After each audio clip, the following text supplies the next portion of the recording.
How to load a dishwasher with Karen and David. It's now ultra full. The thing is, the trick is, that'll fit up the top, under here. See, the problem is we haven't used all the nooks and crannies. Now we have to move this. Oh no, this should go under there. See, this is not being utilised. What is it not being doing? Utilised, spelt with an S, not a Z, otherwise known in American as Z.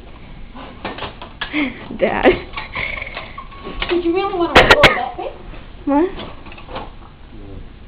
No? Oh, see, look, there's more space. You sure we don't have anything else? Oh, I know, I can put this up here. That'll be better.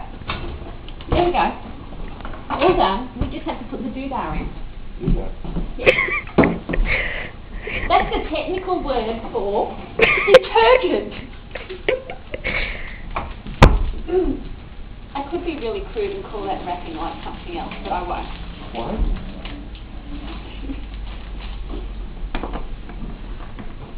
And then we're going to get Cheyenne's